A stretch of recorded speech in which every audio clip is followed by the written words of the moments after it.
Hello, কি অবস্থা সবার? আপনারা অনেকেই হয়তোবা জানতে চান এই যে ফ্রিল্যান্সিং এর কাজগুলা করে ডলার উপার্জন করে এটা আসলে কিভাবে করে। ঠিক ওই রকমই আজকে আমি একটা ছোট্ট কাজ পাইছি যেটা কমপ্লিট করার পরে আমি $10 উপার্জন করতে পারবো। অনেক সময় আমি অনেক বড় বড় কাজ করে থাকি যেগুলো দেখা গেছে একটা কাজের জন্য $300 পর্যন্ত চার্জ করতে পারি, কিন্তু ওই কাজগুলোকে আসলে সম্পূর্ণ ভিডিও করে আপনাদেরকে দেখানো পসিবল না। কিন্তু এটা যেহেতু একটা ছোট কাজ আর আমি ভাবলাম এটা ভিডিও করে আমি শর্ট আকারে আপনাদেরকে দেখাইতে পারবো। হয়তোবা যাদের জানার আগ্রহ থাকে যে আসলে কি কাজ করে দেওয়ার জন্য ক্লায়েন্ট তাকে $10 পে করলো, ওই ভিডিওটাই আজকের ভিডিওটা। আজকে সম্পূর্ণ ভিডিওতে আপনারা বুঝতে পারবেন কি কাজ করে আমি ডলার উপার্জন করতে পারি। আপনারা ডলার উপার্জন করার জন্য কোন কোন ওয়েবসাইটে কাজ করতে পারবেন? Fibre, freelancer.com, Upwork. আমি ফাইবার মার্কেট প্লেসের ভিতরে কাজ করি। আর কাজগুলো কিভাবে সম্পূর্ণ হয়, ফর এক্সাম্পল আপনি বিক্রয়.com-এর ভিতরে আপনি বিক্রয়.com-এর ভিতরে যে কোনো একটা প্রোডাক্ট সেল দেওয়ার জন্য যেরকম পোস্ট করেন যেটা আমি সেল দিব, আবার অপর দিক থেকে যার কেনার আগ্রহ থাকে সে আপনাকে কল দেয়, ঠিক ওই রকমই ফাইবার মার্কেট প্লেসের ভিতরে আমি পোস্ট করি যে আমি ভিডিও এডিট পারি। এই হলো আমি প্রিভিয়াস এরকম অনেক মানুষের ভিডিও এডিট করে দিছি, এইগুলো হলো তার এক্সাম্পল। আপনার যদি ভিডিও এডিটের প্রয়োজন হয় তাহলে আমাকে মেসেজ করেন, আমি আপনার থেকে $10 নিব বা $20 নিব বা $100 নিব, নিয়ে আমি এই ভিডিও এডিটটা করে দেবো।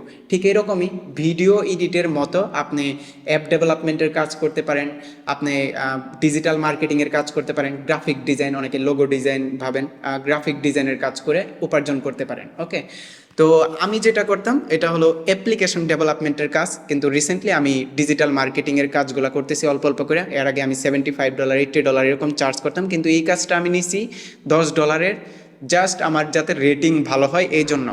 এখন আপনি যখন ফ্রিল্যান্সিংয়ের কোনো একটা কাজ করবেন, যে কোনো একটা কাজ করবেন, আপনার অ্যাকচুয়ালি শুধুমাত্র ওই একটা কাজের প্রতি নলেজ থাকলে হবে না, আপনার আশেপাশের অনেকগুলো কাজের প্রতি নলেজ থাকতে হবে।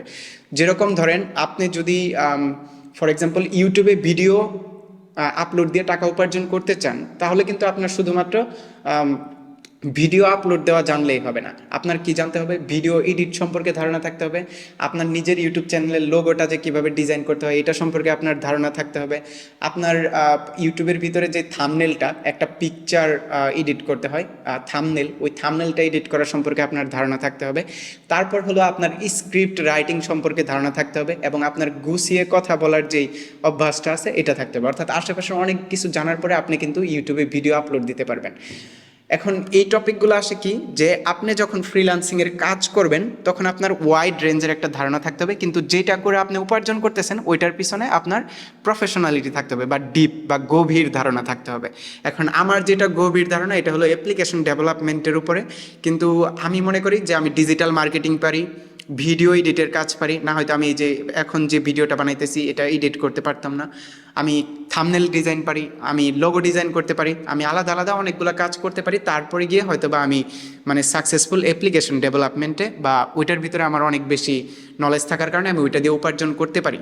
তো আপনারও ঠিক ওই রকমই আপনার সব কিছু শিখতে হবে, তারপরে আপনি যে কোনো একটা সাবজেক্টের প্রতি যখন আপনার ইন্টারেস্ট বেশি থাকবে এবং গভীর নলেজ হয়ে যাবে, ওইটা থেকে আপনি বেশি টাকা উপার্জন করতে পারবেন বা ওইটা থেকেই উপার্জন করতে পারবেন। বাকিগুলো হয়তো বা আপনার মানে অ্যাভারেজ নলেজ থাইকা যাবে অলওয়েজ। তো বেশি কথা না বাড়িয়ে আমি শুরু করি আমার আজকের ভিডিওর টপিক হলো এটা। আমার ক্লায়েন্ট আমাকে একটা কাজ দিয়েছে, যে কাজটা হলো তার প্লে স্টোর মার্কেট প্লেসে একটা অ্যাপ্লিকেশন আছে, অলরেডি আছে, এবং সে ওইটাকে অ্যাডভার্টাইজ করে ডাউনলোড আনতে চাইতেছে। যেহেতু সে প্লে স্টোরে নতুন একটা অ্যাপ আপলোড দিয়েছে, তার ওইটাতে ডাউনলোড কম, এখন সে ওইটাকে অ্যাডভার্টাইজমেন্ট করবে। অ্যাডভার্টাইজমেন্টগুলো কই করা হয়, যেরকম ফেসবুকে আপনারা ভিডিও দেখতে দেখতে দেখবেন যে স্পন্সর এসে পড়ছে বা কোনো একটা অ্যাপ ইনস্টল দিতে বলতেছে, ঠিক ওইভাবে অ্যাডভার্টাইজ করা যায় ফেসবুকে। এবং ইউটিউবের ভিতরে আপনারা ভিডিও দেখতে দেখতে দেখবেন যে হঠাৎ করে একটা গেমের অ্যাড এসে পড়ছে, গেমটা ইনস্টল দিতে বলতেছে, ঠিক ওইভাবেই অ্যাডভার্টাইজ করা যায় ইউটিউবের ভিতরে।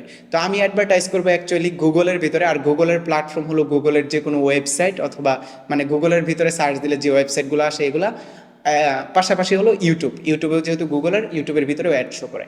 তো আমি কি করব, আমার ক্লায়েন্টের যে অ্যাপ্লিকেশনটা আছে এটাকে আজকে প্রমোশন করব বা অ্যাডভার্টাইজ করব, অথবা গুগল অ্যাডওয়ার্ডের ভিতরে অ্যাডস ক্যাম্পেইন সেট আপ দিয়ে এটাকে বুস্ট করব। তো আমি আমার ক্লায়েন্টের জন্য গুগল অ্যাডওয়ার্ডের ভিতরে একটা অ্যাডস ক্যাম্পেইন সেট আপ করবো। অ্যাকচুয়ালি গুগল অ্যাডসের ভিতরে আমি একটা অ্যাপ্লিকেশন প্রমোশন করব। তো যদি আমি গুগল অ্যাডস লেখা সার্চ দিই, এরকম আপনারা যে কেউ গুগল অ্যাডওয়ার্ড অ্যাকাউন্ট ক্রিয়েট করতে পারবেন এইখান থেকে সাইন আপে ক্লিক করে বা স্টার্ট নাও ক্লিক করে। যেহেতু আমার ক্লায়েন্টের already Google ads account create করা আছে, উনি জাস্ট আমাকে আমার ইমেলের ভিতরে ইনভাইট পাঠিয়ে দিছে, তারপরে ওনার অ্যাকাউন্টের ভিতরে আমি অ্যাড হয়ে গেছি।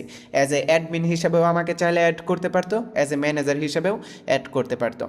তো একটা অ্যাকাউন্ট ক্রিয়েট করার পরে অ্যাকচুয়ালি এরকম দেখায়, যেরকম আমরা একটা ইউটিউব চ্যানেল ক্রিয়েট করার পরে একটা ইন্টারফেস আসে, বা আমরা যে কোনো একটা অ্যাকাউন্ট ক্রিয়েট করার পরে যে কোনো ওয়েবসাইটের একটা ইন্টারফেস আসে, মানে একদম শুরুর দিকে। তো এটা একদম শুরুর দিকে, অর্থাৎ এটার ভিতরে কোনো কাজ করা হয় নাই।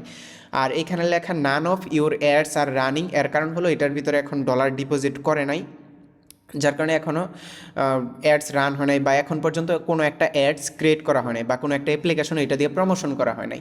তো আমি সব থেকে সহজ ভাষায় আপনাদের বোঝানোর চেষ্টা করতেছি। এখন জাস্ট আমি এটাকে হাইড করে রাখতেছি, এবং তারপরে আমি চাইলে একটা ক্যাম্পেইন ক্রিয়েট করতে পারি। এই যে প্লাস আইকন আছে, এইখানে ক্লিক দিয়েও ক্রিয়েট করা যায়, এইখানে ক্লিক দিয়েও ক্রিয়েট করা যায়, বা এই যে সেট আপ, একদম যেহেতু নিউ অ্যাকাউন্ট সেট আপ করতে বলতেছে। তো আমি প্লাস আইকনটাতে ক্যাম্পেইনে ক্লিক করলাম, এবং ক্যাম্পেইনে ক্লিক করার পরে আমার এইখানে বলবে যে তুমি আসলে কোন বিষয়টা নিয়ে প্রমোশন করতে চাও। তুমি কি সেলস, যেরকম কোনো একটা প্রোডাক্ট সেলস, অথবা ওয়েবসাইটের ভিতরে ট্রাফিক আনবা, অথবা দেখা গেছে যে তোমার রিচ অ্যাওয়ারনেস, তারপরে হলো তোমার আরও এরকম অনেকগুলো অ্যাডসের সিস্টেম আছে, বাট আমরা যেটা করবো এটা হলো অ্যাপ প্রমোশন। ওকে, তো অ্যাপ্লিকেশন প্রমোশনের ভিতরে ক্লিক দেওয়ার পরে আমার অ্যাপটা আসলে কী হবে, এঙ্গেজমেন্ট, অ্যাপ প্রি রেজিস্ট্রেশন আর অ্যাপ ইনস্টলেশন।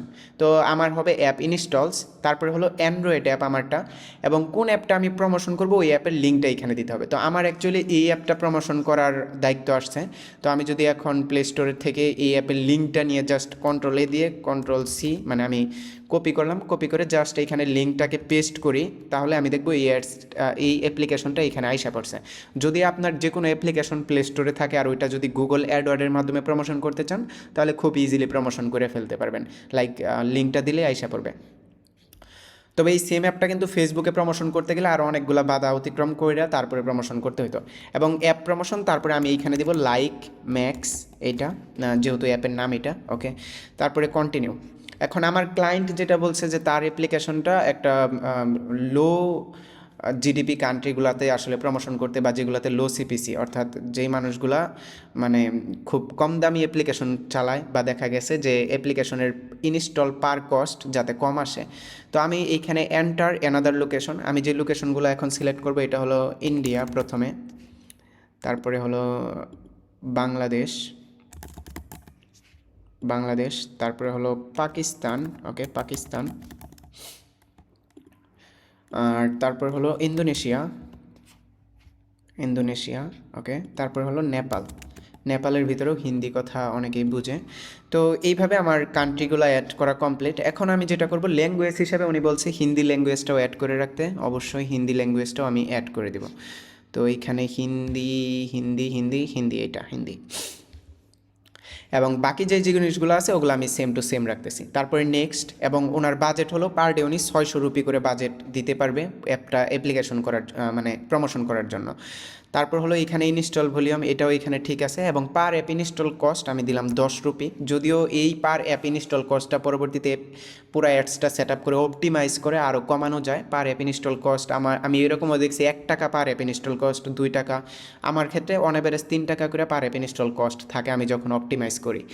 তারপর নেক্সট, এবং তারপরে এখানে হেডলাইন, আমি কিছু স্ট্রং কিওয়ার্ড রিসার্চ করে হেডলাইনগুলা অলরেডি রিসার্চ করে রাখছি। তো এটা হলো আমাদের লাস্ট ডিসক্রিপশন, এবং আমি টোটাল 5টা হেডার এবং 5টা ডিসক্রিপশন দিছি। এবং আপনারা যদি দেখেন যে অ্যাডসটা কত সুন্দরভাবে সেট আপ হয়ে গেছে অলরেডি কাইন্ড অফ। তো আমি যদি এটা একটু নিচে নামি, তাহলে আপনারা এইখানে ফুল অ্যাডসটা দেখতে পারতেছেন।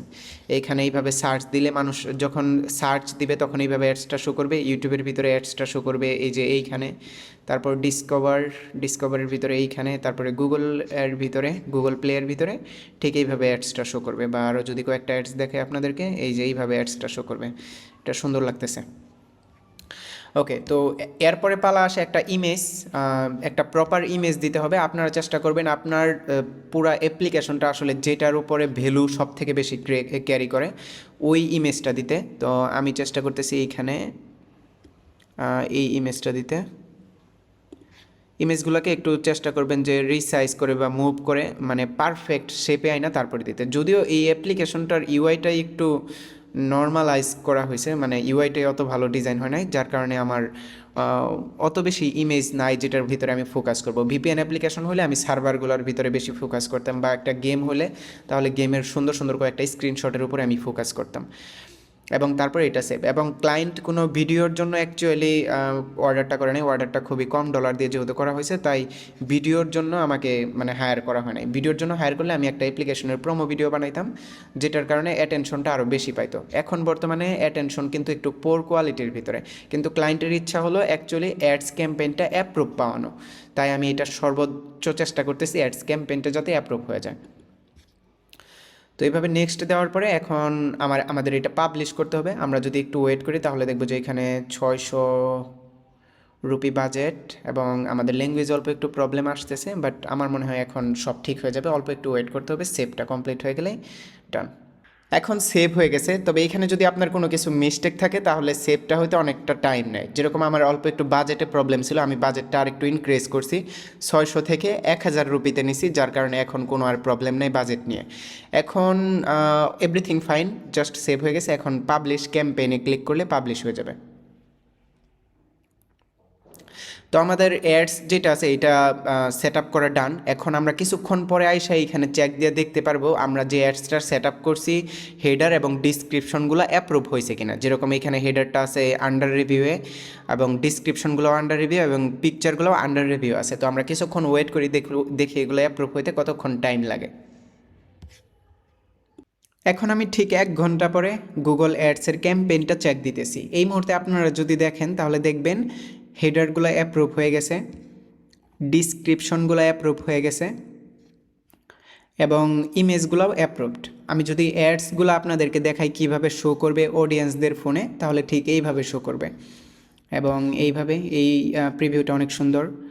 তারপর এইভাবে এইভাবে এইভাবে, এবং গুগল প্লে স্টোরের ভিতরে এইভাবে শো করবে, আর এইভাবে এইভাবে এইভাবে। ওকে, তো খুবই সুন্দরভাবে অ্যাডসটা শো করবে অডিয়েন্সদের ফোনে। এখন এটা অ্যাকচুয়ালি অ্যাডসটা সম্পূর্ণভাবেই ইলিজেবল হয়েছে। ইলিজেবল শুধুমাত্র ক্যাম্পেইনের ভিতরে ইলিজেবল হলে হবে না, অ্যাড গ্রুপ 1-এর ভিতরেও কিন্তু ইলিজেবল হইতে হবে। তারপর যদি আমি এইখানে ক্যাম্পেইনে সিলেক্ট করি তাহলে দেখবেন এই ক্যাম্পেইনটার ভিতরে এইখানে আছে বিট স্ট্র্যাটেজি লার্নিং। এটার মানে হলো এই অ্যাপটা বর্তমানে ইনস্টল হইতেছে অল্প আকারে, এবং আস্তে আস্তে এটা আরও পারফেক্ট হতে থাকবে, তখন কম টাকায় আরও বেশি ইনস্টল হতে থাকবে। আর যেহেতু এই সম্পূর্ণ অ্যাডসটা আমাকে সেট আপ করার দায়িত্ব দেওয়া হয়েছে, কিন্তু অপটিমাইজেশন করার দায়িত্বও দেওয়া হয় নাই, বা এটার ভিতরে ভিডিও অ্যাড করে ভিডিও সেট আপ করার দায়িত্বটাও দেওয়া হয় নাই, তাই আরও বেটার অপটিমাইজেশন আমি করতে পারি নাই। এখন যদি আমি ওভারভিউতে যাই, যেহেতু সে আমার ইন্ডিয়ান ক্লায়েন্ট আর সে ইন্ডিয়ান রুপি এটার ভিতরে অ্যাড করছে ব্যালেন্সের ভিতরে, আমি যদি ব্যালেন্সে যাই এখান থেকে ব্যালেন্স দেখতে পারবো সামারি থেকে। সে টোটাল এখানে 600 রুপি অ্যাড করছিল, এই যে 600 রুপি তার পেটিএম থেকে পেমেন্ট করছিল, এবং তারপরে এই 600 রুপি শেষ হয়ে এখন বর্তমানে 1 রুপি আছে, অর্থাৎ 600 রুপি কমপ্লিটলি শেষ। এখন যদি আমি ক্যাম্পেইনের ওভারভিউয়ে যাই যে কত টাকা খরচ হয়েছে, টোটাল 509 রুপি খরচ হয়ে গেছে, টাকা না রুপি। এবং দেখি টুডে বা লাইফ অল টাইম দেখি, হ্যাঁ অল টাইম ওকে। তো 509 রুপি খরচ হয়ে গেছে সম্পূর্ণ, এবং এই অ্যাপটার ইনস্টল আসছে 105টা। পার অ্যাপ ইনস্টল কস্ট হলো 4.84 রুপি, বা 5 রুপি বলতে পারেন। এর থেকেও অনেক কম হইতো যদি আমি আরেকটু অপটিমাইজ করতে পারতাম এবং ভিডিও অ্যাড করতে পারতাম। এবং তারপরে ক্লিক পড়ছে হলো 943টা, এবং 6000 ইমপ্রেশন পড়ছে। তো এটা হলো আমার ভিডিওর একদম শেষ পর্যায়ে। অ্যাকচুয়ালি যদি আমার অ্যাপ্লিকেশন ডেভেলপমেন্ট সম্পর্কে ধারণা না থাকতো, এই ছোট কাজটাও আমি আজকে করতে পারতাম না। কি জন্য আমি বলি, যখন আমি ক্লায়েন্টের এই অ্যাডসটা সেট আপ দিতেছিলাম, প্রথমবার সেট আপ হয় নাই। এর কারণ হলো ক্লায়েন্টের যে অ্যাপসের নামটা ছিল, মানে প্লে স্টোরে সে যে অ্যাপ্লিকেশনটা আপলোড দিছে, ওই অ্যাপ্লিকেশনের নামটা ছিল ওইটা একটা কপিরাইট নেম ছিল। ফর এক্সাম্পল, আমি যদি আমার অ্যাপ্লিকেশন বানাই ফেসবুক সানি অ্যাপ, অর্থাৎ আমার অ্যাপ্লিকেশন নাম হলো ফেসবুক সানি অ্যাপ, তো ফেসবুক কিন্তু অলরেডি কপিরাইটেড একটা ওয়ার্ড, অর্থাৎ ফেসবুকের ওনার তো মার্ক জুকারবার্গ। তো আমি তো চাইলেও আমার অ্যাপের নাম ফেসবুক রাখতে পারি না। তো ক্লায়েন্টের অ্যাপের নাম কিছুটা ওই রকম ছিল, যার কারণে দেখা গেছে আমি ক্লায়েন্টকে অনেক রিকোয়েস্ট করে বলছি যে তুমি এই অ্যাপের নামটা চেঞ্জ করো। অনেক সময় হয় কি, যখন ক্লায়েন্ট আপনার লো বাজেটের হয় তারা আসলে বেশি আপনার সাথে একটু আর্গুমেন্ট করতে চায়, কিন্তু যখন আপনি কোনো একটা বেশি ডলারের কাজ করবেন, লাইক 300 200 এরকম ডলারের কাজ করবেন, ওইখানে ক্লায়েন্টগুলো আপনার ভদ্র থাকে। কিন্তু কিন্তু যে কাজগুলো ছোট হয় ওই কাজগুলোতেও আসলে আপনার ঝামেলা অনেক বেশি এবং ক্লায়েন্টদের ডিমান্ড অনেক বেশি থাকে। একটা কাজের দায়িত্ব দিয়ে আপনাকে আরও 10টা কাজ ধরাই দেবে, এরকম হয়ে যায় সামটাইম। তবে অনেক ক্রিটিক্যাল সিচুয়েশন পার করে তো অ্যাকচুয়ালি ডলার উপার্জন করতে হয়, বা যারা রিয়েল লাইফে কাজ করে তারাও আসলে অনেক ক্রিটিক্যাল সিচুয়েশন পার হয়ে তারপরে উপার্জন করে। তো ব্যাপারটা হলো অল্প একটু আউটসাইড নলেজ থাকার কারণে, বা অ্যাপ্লিকেশন ডেভেলপমেন্ট সম্পর্কে নলেজ থাকার কারণে, বা একটা কপিরাইট ট্রেডমার্ক সম্পর্কে নলেজ থাকার কারণে আমি হয়তোবা ওই অ্যাপের নামটা চেঞ্জ করাইছি ক্লায়েন্টকে, যেটার জন্য আমাকে তো ডলার পে করে নাই, বা ওই এক্সপিরিয়েন্সের জন্য আমি কোনো টাকা চার্জও করতে পারি নাই। কিন্তু যতটুকুর জন্য চার্জ করতে পারছি এতটুকু লাস্টে সাকসেসফুলি হয়েছে, এবং আমি আমার ক্লায়েন্টকে এখন এটা ডেলিভারি করে দিব বা জমা দিয়ে দিব। তো জমা কিভাবে দিব এটা আমি নেক্সট ভিডিওতে দেখাবো, কিভাবে আমি ফাইবারে আমার কাজটাকে জমা দিয়ে দিই এবং ডলারটা রিসিভ করি। তো এতটুকু হলো আমার কাজ, লাইক অ্যাপ্লিকেশনটাকে প্রমোশন করা এবং ক্যাম্পেইন সেট আপের পরে এটা ইনস্টল হইতেছে, কত টাকা কাটতেছে মানে পার অ্যাপ ইনস্টল হওয়ার জন্য, এতটুকু তো দেখলেন আপনারা।